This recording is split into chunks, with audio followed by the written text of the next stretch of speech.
Hi ಎಲ್ರಿಗೂ ನಮಸ್ಕಾರ. Healthy cook ಚಾನಲ್ಗೆ ಎಲ್ರಿಗೂ ಕೂಡ ಆತ್ಮೀಯವಾದ ಸ್ವಾಗತ. ಇವತ್ತು ಚಿಕನ್ ಪುಳಿ ಮುಂಚಿ, ಇದು ನಮ್ಮ ಕಡೆ ಮಂಗಳೂರು ಕಾಸರಗೋಡು ಕಡೆ ಎಲ್ಲ ಮಾಡುವಂಥ ಒಂದು ಒಳ್ಳೆಯ ಒಂದು ಕರಕಾರವಾದ ಚಿಕನ್ ಸಾರು ಹಾಗೂ ಸ್ಮೂತ್ ಆಗಿರೋ ಇಡ್ಲಿ. ಇವತ್ತು ನಾನು ಸೋಡಾ ಏನು ಹಾಕದೆ ಎಷ್ಟು ಚಂದವಾಗಿ ಸ್ಮೂತಾಗಿ ಇಡ್ಲಿ ಮತ್ತು ಚಿಕನ್ ಸಾರು ಒಟ್ಟೊಟ್ಟಿಗೆ ಹೇಗೆ ಮಾಡೋದು ಅಂತ ನಿಮಗೆಲ್ಲರಿಗೆ ಹೇಳ್ಕೊಡ್ತೇನೆ. ನಾನಿಲ್ಲಿ ಒಂದೂವರೆ ಗ್ಲಾಸಷ್ಟು ಉದ್ದು ತಗೊಂಡಿದ್ದೇನೆ. ನಾನು ಯಾವಾಗಲೂ ಉದ್ದು ತಗೊಳ್ಳೋದು, ಉದ್ದಿನ ಬೇಳೆ ತಗೊಳ್ಳೋದು ಅಪರೂಪ. ಉದ್ದು ತಗೊಂಡದನ್ನು ಮೊದಲು ಚೆನ್ನಾಗಿ ಒಂದು 5-6 ಬಾರಿ ತೊಳಿತೇನೆ, ಆಗ ಇಡ್ಲಿ ಬಹಳ ವೈಟಾಗಿ ಬರ್ತದೆ. ಹಾಗೆ ನಾನು ಸೇಲಂ ರೈಸ್ ತಗೊಂಡಿದ್ದು. ಸೇಲಂ ರೈಸ್ ಅಂದರೆ ಹಾಫ್ ಬಾಯ್ಲ್ಡ್ ರೈಸ್, ಎಲ್ಲರಿಗೂ ಗೊತ್ತಲ್ವ, ಇಡ್ಲಿ ರೈಸ್ ಸೇಲಂ ರೈಸ್ ಅಂತ ಹೇಳ್ತಾರೆ, ಇಡ್ಲಿ ರೈಸ್ ಹೇಳ್ತಾರೆ, ಹಾಗೂ ಹಾಫ್ ಬಾಯ್ಲ್ಡ್ ರೈಸ್ ಅಂತ ಕೂಡ ಹೇಳ್ತಾರೆ. ಅದನ್ನು ನಾನು ಈಗ 7 ಅವರಿಂದ 8 ಅವರ್ ನೆನೆ ಹಾಕಿದೆ. ಅದರ ಜೊತೆ ಬೇರೆ ಏನೂ ನಾನು ಹಾಕಿಲ್ಲ. ಕೆಲವರು ಸಬ್ಬಕ್ಕೆಲ್ಲ ಹಾಕ್ತಾರೆ, ನನಗೆ ಅದು ಹುಳಿ ಬರುತ್ತೆ ಅಂತ ಅಷ್ಟೊಂದು ಇಷ್ಟ ಆಗಿಲ್ಲ. 8 ಅವರ್ ಆದಮೇಲೆ ಅದನ್ನು ಮತ್ತೊಂದು ಬಾರಿ ತೊಳೆದು, ಈಗ ನಾನೊಂದು ಸಣ್ಣ ತರಿಯಾಗಿ ನಾನು ಅಕ್ಕಿನ ಮೊದಲು ರುಬ್ತೇನೆ. ಅಕ್ಕಿ ಸಪ್ರೇಟು, ಉದ್ದಿನ ಕಾಳು ಸಪ್ರೇಟಾಗಿ ನಾನು ರುಬ್ಬೋದು. ಅದು ಮೊದಲಿಂದ ಹಾಗೆ ನಾನು, ಹಾಗಾಗಿ ಇಡ್ಲಿ ಬಹಳ ಸ್ಮೂತಾಗಿ ಬರ್ತದೆ. ಇದನ್ನು ತರಿಯಾಗಿ ರುಬ್ಬಿದರೆ ಉದ್ದಿನ ಕಾಳನ್ನು ತುಂಬ ಸ್ಮೂತಾಗಿ ರುಬ್ತೇನೆ, ಆಗ ತುಂಬ ಚೆನ್ನಾಗಿ ಬರ್ತದೆ. ಎರಡೂ ಕೂಡ ಬಹಳ ಸ್ಮೂತ್ ಆಗಬಾರ್ದು. ಒಂದು ಉದ್ದಿನ ಕಾಳು ಮಾತ್ರ ತುಂಬ ಸ್ಮೂತು, ಆಮೇಲೆ ಇದು ಚಿಕ್ಕ ತರಿ, ಒಂದು ಚಿರೋಟಿ ರವೆಗಿಂತ ಚಿಕ್ಕ ತರಿಯಾಗಿ ಇಡ್ಲಿ ರೈಸನ್ನು ಕೂಡ ರುಬ್ಬಬೇಕು. ನೋಡಿ, ಒಂದು ಹಿಟ್ಟಿಗೆ ಎಷ್ಟು ಒಳ್ಳೆ ವೈಟ್ ಕಲರ್ ಇದೆ ಹೇಳಿ.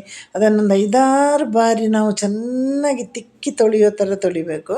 ಆ ನೀರನ್ನು ಎಲ್ಲ ಗಿಡಗಳಿಗೆ ಹಾಕ್ಬೋದು. ಅದು ಕೂಡ ಗಿಡಗಳು ಸೊಂಪಾಗಿ ಬೆಳೀಲಿಕ್ಕೆ ಒಂದು ಒಳ್ಳೆಯ ಒಂದು ದಾರಿ ಇದು. ಈ ನೀರನ್ನು ವೇಸ್ಟ್ ಮಾಡಲಿಕ್ಕೆ ಹೋಗಬೇಡಿ. ಇವಾಗ ನೋಡಿ, ರುಬ್ಬಿದ್ದಾಯಿತು. ನೆಕ್ಸ್ಟ್ ನಮ್ಮದು ಇರೋದೇ ರುಬ್ಬಿದ ಮೇಲೆ ನಾನೆಲ್ಲವನ್ನು ಕೂಡ 2 ಸಲವಾಗಿ ರುಬ್ತೇನೆ. ರುಬ್ಬಿದ ಮೇಲೆ ನಾವು ಚೆನ್ನಾಗಿ ಕಲಸಬೇಕು. ಮಿನಿಮಮ್ ನಾವು 10 ನಿಮಿಷ ಆದರೂ ಕಲಸಬೇಕು. ಮೊದಲೆಲ್ಲ ನೋಡಿ, ಹಳೆಯ ಕಾಲದಲ್ಲಿ ಒಂದು ಕೆಲಸ ಅಂತ ಇತ್ತು. ಅದು ನಾವೇನಾದರೂ ಅಮ್ಮ ಹತ್ರ ಇಲ್ಲ ನನಗೆ ಇಡ್ಲಿಗೆ ಕಲಿಸ್ಲಿಕ್ಕೆ ಇದೆ ಅಂತ.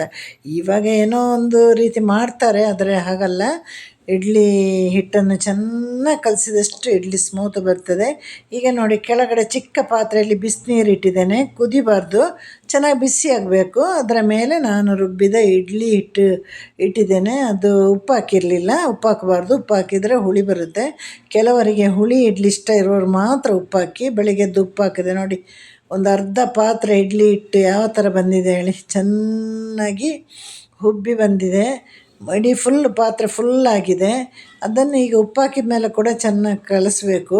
ಆಮೇಲೆ ಇಡ್ಲಿ ತಟ್ಟೆಗೆ ನಾವು ಎಣ್ಣೆ ಸವರಬೇಕು. ಬೇಕಾದಾಗೆ ನಾವು ಮಾಡ್ಬೋದು, ಬಾಳೆ ಎಲೆಯಲ್ಲಿ ಮಾಡ್ಬೋದು, ಹಾಗೆ ಚಿಕ್ಕ ನಮ್ಮ ಪಾತ್ರೆಗಳಿದೆ ಅಲ್ವ, ಅದರಲ್ಲಿ ಕೂಡ ಎಣ್ಣೆ ಸವರಿ ಮಾಡ್ಬೋದು. ಎಲ್ಲದಕ್ಕೂ ಎಣ್ಣೆ ಸವರಲೇಬೇಕು, ಆಗ ಇಡ್ಲಿ ತೆಗಿಲಿಕ್ಕೆ ಕೂಡ ನಮಗೆ ಬಹಳ ಒಂಥರ ಸುಲಭ ಆಗುತ್ತೆ. ಈಗ ನೋಡಿ, ನಾನು ಎಲ್ಲದಕ್ಕೂ ಎಣ್ಣೆ ಸವರಿ ಈಗ ಇಡ್ಲಿನ ಒಯ್ತಾ ಇದ್ದೇನೆ.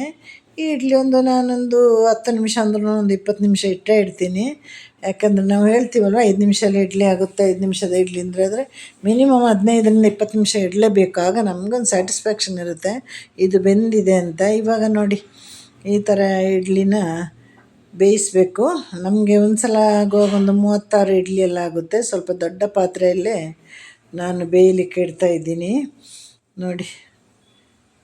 ಇದನ್ನು ಬೇಯಲಿಕ್ಕೆ ಒಂದು ಕಡೆ ನಾವು ಮುಚ್ಚಿಟ್ಟಾಗ ಮತ್ತೆ ನಮ್ಮ ಚಿಕನದ್ದು ಕೆಲಸವನ್ನು ಮಾಡಬೇಕು ನಾವು.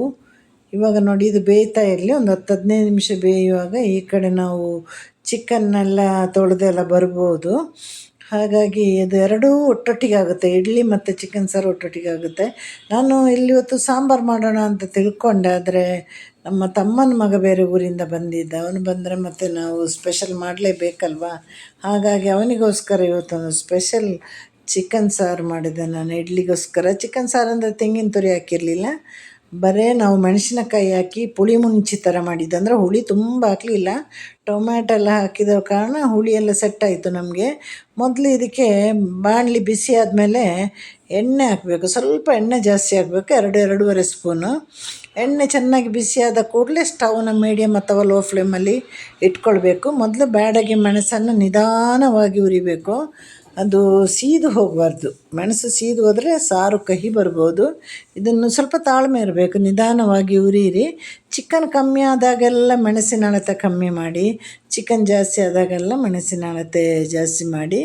ಇದು ಬ್ಯಾಡಗಿ ಮೆಣಸು ಉರಿತಾ ಬರುವಾಗ ಒಂದು ಖಾರಕ್ಕೆ ಒಂದು 8-9 ಗುಂಟೂರು ಹಾಕಿ ನೋಡಿ ಚೆನ್ನಾಗಿ ಫ್ರೈ ಮಾಡಿ. ಈಗ ಫುಲ್ ಲೋ ಫ್ಲೇಮಲ್ಲಿದೆ, ಯಾಕಂದ್ರೆ ಉರಿಬಾರ್ದು ಅಂತ. ಈಗ 1/4 ಸ್ಪೂನಷ್ಟು ಧನಿಯಾ ಬೀಜ, ನಾವು ಯಾವುದು ಪುಡಿ ಮಾಡಿ ಇಟ್ಕೊಳ್ಳೋದಿಲ್ಲ, ಎಲ್ಲ ಅವಾಗ ಬೇಕಾದ ಹಾಗೆ ನಾವು ಅದನ್ನು ಹುರ್ಕೊಳ್ಳೋದು. ಆ ಕಡೆ ಅದು ಹುರಿದಾದ ಕೂಡಲೇ ಈ ಕಡೆ ಇಡ್ಲಿ ಕೂಡ ರೆಡಿ ಆಯಿತು ನೋಡಿ. 2 ಕೆಲಸ ಒಟ್ಟೊಟ್ಟಿಗೆ ಮಾಡೋದಂದರೆ ಹೀಗೆ ಅಲ್ವಾ. ಈಗ ಇಡ್ಲಿನ ನಾವು ಮೊದಲು ತೆಗೆದು ಒಂದು ಪಾತ್ರೆಯಲ್ಲಿ ಇಟ್ಟು ಬಿಡೋಣ, ಇಲ್ಲಾಂದರೆ ಇಡ್ಲಿ ಡ್ರೈ ಆಗಿ ಹೋಗುತ್ತಲ್ವ. ಪಾತ್ರೆಯಲ್ಲಿ ಹಾಕಿ ಇಡ್ಲಿನ ಮುಚ್ಚಿಬಿಟ್ಟು ನಾವು ಚಿಕನ್ ಸಾರಿಗೆಲ್ಲ ರೆಡಿ ಮಾಡೋಣ. ಇವಾಗ ನೋಡಿ ಬಿಸಿ ಬಿಸಿ ಇರುವಾಗಲೇ ಇಡ್ಲಿನ ತೆಗಿಬೇಕು, ಆವಾಗಲೇ ಇಡ್ಲಿ ಬಹಳ ಚೆನ್ನಾಗಿ ಬರೋದು, ಮತ್ತು ಅದು ಇಡೀ ದಿನ ಸ್ಮೂತಾಗಿ ಇರ್ತದೆ. ನಾವು ಹೊರಗಡೆ ಇಟ್ಟಾಗ ಅದು ಸರಿ ಬರೋದಿಲ್ಲ, ಗಟ್ಟಿಯಾಗ್ತದೆ. ಈಗ ನೋಡಿ ನಾನು ಅರಿಶಿನ ಪುಡಿ, ಸ್ವಲ್ಪ ಹುಣಸೆಹಣ್ಣು ಹಾಕಿ ಇದನ್ನು ಚೆನ್ನಾಗಿ ನೈಸಾಗಿ ರುಬ್ಬಿಕೊಂಡು ಬರ್ತೇನೆ. ಆ ಕಡೆ ಇಡ್ಲಿ ತೆಗೆದಿಟ್ಟಾಯಿತು, ಇಡ್ಲಿದು ಕತೆ ಮುಗೀತು, ಇಡ್ಲಿ ಆಯಿತು. ಇನ್ನು ಸಾರಿನ ಕತೆ ಮಾಡೋಣ.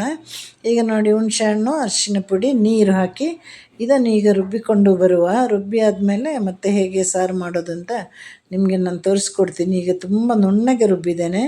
ಇಲ್ಲಿ ನಾನೊಂದು ಚೆನ್ನಾಗಿ ಖಾರ ಕಮ್ಮಿ ಇತ್ತು, ಮತ್ತು ದೊಡ್ಡ ಮೆಣಸಿನ್ಕಾಯಿ ಇದೆ ಅಲ್ವ, ಬಜ್ಜಿದಲ್ಲ, ದೊಡ್ಡ ಹಸಿರು ಮೆಣಸಿನಕಾಯಿ ಒಂದು 6-7 ತಗೊಂಡಿದ್ದೇನೆ. ಹಾಗೆ 1.5 ಟೊಮೆಟೊ, 1.5 ಈರುಳ್ಳಿ, ಒಂದು ದೊಡ್ಡ ಈರುಳ್ಳಿ, ಒಂದು ಚಿಕ್ಕ ಈರುಳ್ಳಿಯ ಅರ್ಧ ಭಾಗ, 1.5 ಈರುಳ್ಳಿ ತಗೊಂಡು ಅದನ್ನು ಎಣ್ಣೆ ಹಾಕಿ ಫ್ರೈ ಮಾಡಿದೆ. ಫ್ರೈ ಮಾಡಿದ ನಂತರದಲ್ಲಿ ಚಿಕನ್ ಹಾಕಬೇಕು. ಚಿಕನ್ ಹಾಕಿದಾಗ ಮತ್ತೆ 1 ಸ್ಪೂನು ಅರಿಶಿನ ಪುಡಿ, ಉಪ್ಪು, ಮತ್ತು ನಮ್ಮ ಮಸಾಲೆ ಎಷ್ಟು ಫುಲ್ ಹಾಕಬೇಕಂತ ಇಲ್ಲ, ಈಗ ಅರ್ಧ ಮಸಾಲೆ ಹಾಕಿ. ಯಾಕಂದರೆ ಕುಕ್ಕರ್ ಹೇಗಿದೆ ಅದನ್ನು ನೋಡಿ ಮಾಡಿ. ನಾನು ಸಾಮಾನ್ಯವಾಗಿ ಹೀಗೆ ಮಾಡೋದು. ಬೆಳಿಗ್ಗೆ ಸ್ವಲ್ಪ ಅರ್ಜೆಂಟ್ ಕೆಲಸ ಇತ್ತು, ಹಾಗಾಗಿ ಕುಕ್ಕರಲ್ಲಿ ಈಗ ನಾನು 3 ವಿಶಿಲ್ ತಗೊಳ್ತೇನೆ. 3-4 ವಿಶಿಲ್ ತಗೊಳ್ಬೋದು, ಅವರವರ ಕುಕ್ಕರ್ ಮೇಲೆ ಡಿಪೆಂಡ್ ಆಗುತ್ತೆ. ಕೆಲವು ಕುಕ್ಕರ್ಗೆ ಎಷ್ಟು ವಿಸಿಲ್ ಹಾಕಿದರೂ ಬೇಯೋದಿಲ್ಲ. ಈಗ ಮತ್ತೆ ಅದನ್ನು ಬೇರೆ ಪಾತ್ರೆಗೆ ಹಾಕಿ ಅದರಲ್ಲಿ ಉಳಿದಿದ್ದ ಮೆಣಸಿನ ಮಸಾಲೆ ಎಲ್ಲ ಸೇರಿಸಿ ಚೆನ್ನಾಗಿ ಕುದಿಸಬೇಕು. ಮತ್ತು ಇದಕ್ಕೆ ಯಾವುದು ಒಗ್ಗರಣೆಲ್ಲ ಹಾಕಲಿಕ್ಕಿಲ್ಲ. ಇವಾಗ ಬೇಕಂದ್ರೆ ಉಪ್ಪೆಲ್ಲ ನೋಡಿ, ಉಪ್ಪು ಸಾಕಾಗಿಲ್ಲ ಅಂದರೆ ಉಪ್ಪು ಹಾಕಿ. ನಾವು ಚಿಕನಿಗೆ ಮಾತ್ರ ಉಪ್ಪು ಹಾಕಿರೋದಲ್ವ, ಹಾಗಾಗಿ ಸಾರಿಗೆ ಬೇಕಂದರೆ ಈಗ ಉಪ್ಪು ಹಾಕಿ ಚೆನ್ನಾಗಿ ಕುದಿಸಿ, ಅದಾದಮೇಲೆ ಆದಮೇಲೆ ಇನ್ನೊಂದು ಸಲ ಕುದಿಸಿ, ಇಲ್ಲಾಂದರೆ ಫ್ರಿಜ್ಜಲ್ಲಿ ಇಡಿ. ಮತ್ತು ನಾರ್ಮಲ್ ಟೆಂಪ್ರೇಚರ್ಗೆ ಬಂದ ಮೇಲೆ ಅದನ್ನು ಮತ್ತೆ ಬಿಸಿ ಮಾಡಿ ತಿನ್ಬೋದು, ಹಾಗೂ ಮಾಡ್ಬೋದು. ಯಾಕಂದರೆ ಬೇಗ ಇವಾಗ ನಾನ್ ವೆಜ್ ಸಾರು ಕೆಟ್ಟೋಗೋದು ಈ ಬಿಸಿಲುಗಾಲಕ್ಕೆ. ಹಾಗೆ ನೋಡಿ ನಮ್ಮ ಈಗ ಚಿಕನ್ ಸಾರು ರೆಡಿ ಆಯಿತು, ಸ್ಮೂತಾಗಿರುವ ಇಡ್ಲಿ ರೆಡಿ ಆಯಿತು. ಇದನ್ನು ಒಟ್ಟೊಟ್ಟಿಗೆ ಹೇಗೆ ಮಾಡೋದು ಅಂತ ಕೂಡ ನಿಮಗೆ ನಾನು ಹೇಳಿನೂ ಆಯಿತು. ಯಾಕಂದರೆ ಇವತ್ತು ಸಂಡೇ ಅಲ್ವಾ, ಸಂಡೇ ಆಗಿದ್ದಕ್ಕೆ ನಾನ್ ವೆಜ್ ಬೆಳಿಗ್ಗೆನೇ ತಿಂದುಬಿಡ್ತಾರೆ, ಬೇರೆ ದಿವಸ ನಾನ್ ವೆಜ್ ತಿನ್ನೋದಿಲ್ಲ ಬೆಳಿಗ್ಗೆ ಎಲ್ಲ. ಈಗ ನಮ್ಮ ಇಡ್ಲಿ ರೆಡಿ ಆಯಿತು, ಸಾರು ರೆಡಿ ಆಯಿತು. ಹಾಗೆ